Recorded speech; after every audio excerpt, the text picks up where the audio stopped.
Ben, allô les amis, c'est un jeudi soir où je veux dire que je suis en train de se barrer dans le parking lot en même temps que ma fille fait de la gymnastique. J'ai eu une awesome question aujourd'hui. Qu'est-ce que j'en pensais des tests de sensibilité aux aliments ou des food sensitivity testing? Ben, ce que j'en pense n'est pas vraiment important. Qu'est-ce que la science dit? C'est un scam, ok? Ça va peut-être blesser beaucoup de monde parce que je suis sûr qu'il y a beaucoup de monde ici qui a essayé ou a déjà fait ces tests dans le passé. Des food sensitivity testing ou des tests d'intolérance alimentaire faits en privé que tu payes pour. Tests des IgG. Des IgG, c'est des anticorps qui marquent une tolérance et ou une exposition dans le passé à des nourritures et ont aucune affaire avec des intolérances. Pour mesurer une food sensitivity reliée à des allergies, il faut doser les IgE. Les IgE, c'est un test de sang prescrit par un médecin. Les IgG, tu peux payer de l'argent en privé puis les faire faire. Le problème quand les gens font des food sensitivity testing ou IgG, ils sont allergiques à everything. La plupart du monde viennent au docteur frustrés parce qu'ils ont fait des food sensitivity testing puis ils ont montré 30 intolérances. Puis les 30 choses qui sont hauts en IgG sont des choses que les gens mangent régulièrement ou ont mangé récemment parce que c'est comme ça que le test marche. Les IgG, c'est la manière de ton système immunitaire de bâtir une mémoire contre certaines molécules et ou d'une manière de reconnaître qu'ils l'ont déjà consommé dans le passé. Les IgE marquent des allergies, les IgG marquent une mémoire. Les gens, les downside de ça, puis regarde, il y en a probablement beaucoup de vous autres qui ont fait ce test-là. Probablement beaucoup de vous autres qui ont trouvé une tonne d'intolérance. Vous avez likely arrêté beaucoup de ces aliments-là, puis vous avez filé mieux. Sorry pour le dire, mais c'est pas parce que vous étiez allergique ou sensible à ces aliments-là. Vous étiez sensible à des ingrédients dans cet aliment-là, puis ça n'a rien à faire avec les tests de IgG. Donc, les gens arrivent au médecin puis ils me parlent de 30 affaires qu'ils sont plus capables de manger. Puis les gens développent de l'anxiété, puis des patterns de disordered eating reliés à ces tests-là. Je parle souvent des niveaux de science, des méta-analyses, des études de cohorte, des études prospectives, des études randomisées contrôlées à double insu, des revues systématiques.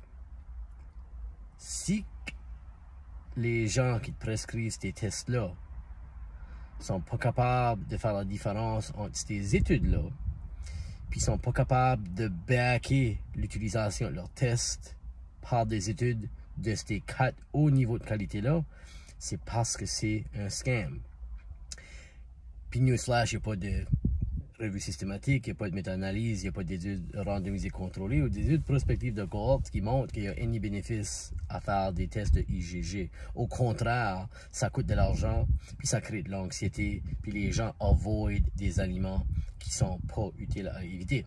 Beaucoup de gens vont filer mieux, puis ce qui file mieux, c'est relié souvent à le contenu en fibres, à la dysbiose dans l'intestin qu'ils ont déjà, qui fait qu'ils ne peuvent pas digérer certaines nourritures, ou à des FODMAP, qui sont des sucres simples, qui sont difficiles à digérer ou créent du bloating, ou d'autres raisons, right?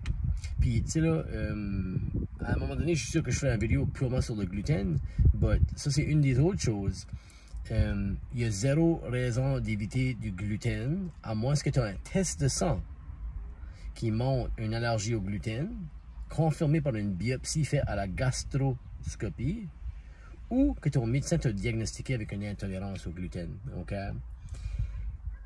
keep that in mind. Parce que le problème avec le Vivre en 2023, c'est que les gens ont développé une peur de certains aliments, puis une peur de manger basée sur des tests qui ne sont pas standardisés en tout. Puis comme je dis, je suis sûr qu'il y a beaucoup de monde ici qui a fait des tests de IgG, probably because que vous avez des symptômes que personne ne pouvait figure out, puis personne ne pouvait trouver que ce que vous aviez, et donc vous étiez desperate. La plupart du monde qui font des IgG ont des symptômes qui sont vagues, non spécifiques, chroniques, puis qui cherchent une réponse. Puis malheureusement, beaucoup de gens qui vendent des tests en privé utilisent des tests qui ne sont aucunement validés par la science pour ça. Regarde, je suis pas anti-médecine alternative du tout. Juste comme que les gens qui me suivent, des fois, pensent que je suis anti-médecine moderne.